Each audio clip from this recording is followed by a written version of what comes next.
So, I haven't done one of these in a long time. A long time.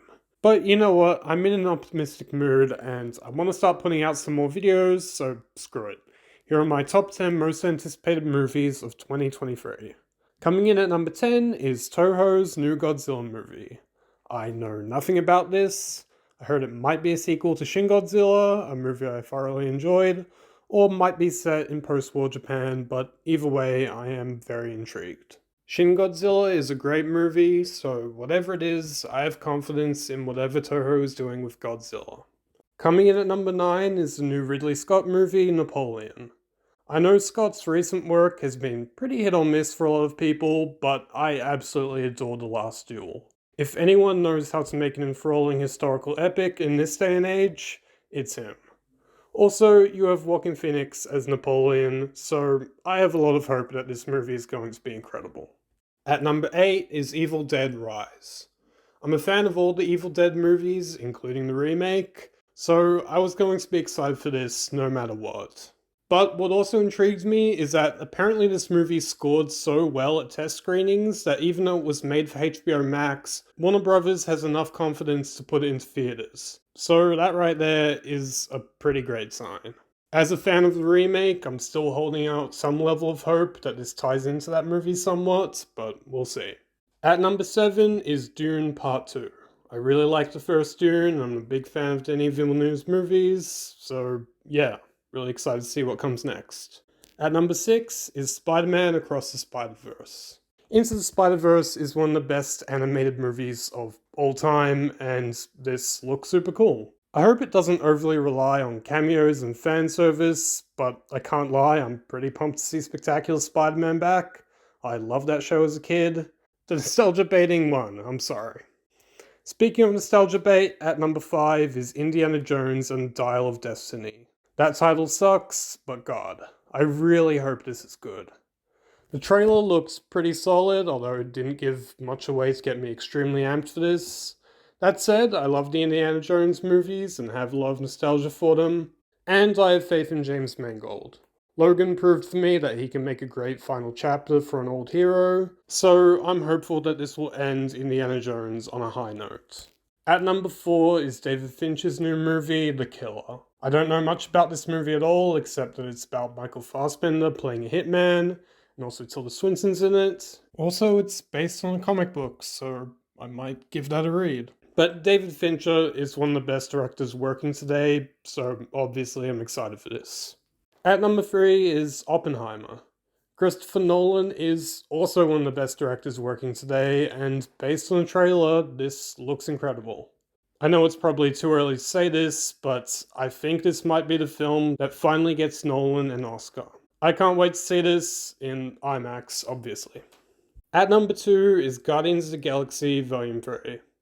The Guardians of the Galaxy movies are some of the best in terms of Marvel. Apparently, this is going to be a pretty heavy and emotional movie, which is one of the strongest elements of the Guardians movies and what separates them from the rest of the MCU. The trailer looks really damn great, and despite Marvel Phase 4's shortcomings, I have a lot of faith in this movie. Before I reveal my number 1 pick, here are some honorable mentions. Shazam! Fury of the Gods. I really liked the first Shazam movie, and I'm excited to see what happens in the sequel. Beau, I think that's how you pronounce it, is Afraid. The new movie from Hereditary and Midsommar director Ari Aster and starring Joaquin Phoenix. Enough said. Asteroid City, a new movie by Wes Anderson starring Tom Hanks and Margot Robbie, and all of Anderson's regulars. Except Bill Murray because he sucks. Mission Impossible Dead Reckoning Part 1. Haven't kept up with Mission Impossible movies that much, but Fallout was great, and yeah, this also looked great. John Wick Chapter 4. Yeah, it's John Wick, it'll probably be pretty good and have some insane action. Creed 3. Really liked both previous Creed movies, so hopefully this will follow suit. Barbie. Yeah, why not?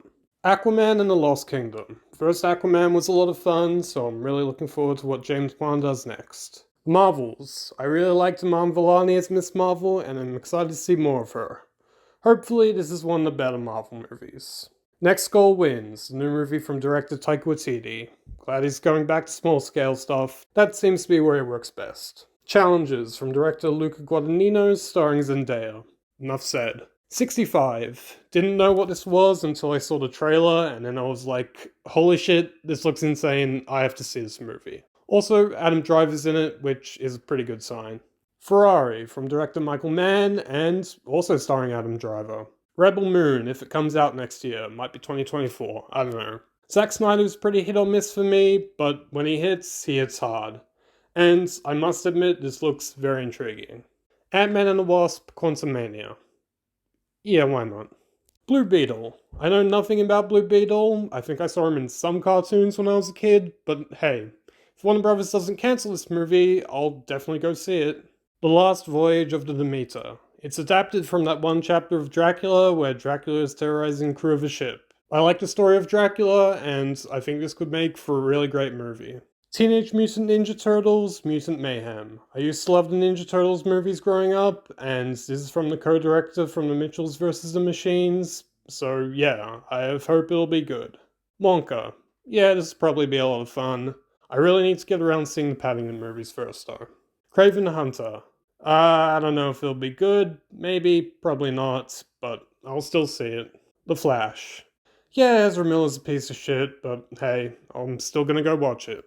There's also a bunch of TV shows I'm looking forward to, including Loki Season 2, The Boys Season 4, Secret Invasion, Echo. Apparently it's got a great writing team, so who knows, this might be a bit of a sleeper hit for Disney+, just like Andor was this year.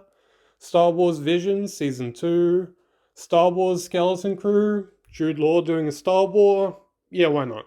Ahsoka, this originally wasn't even gonna be on here, but then I saw Mary Elizabeth Winstead got cast as Hera Syndulla, and I was like, oh, alright.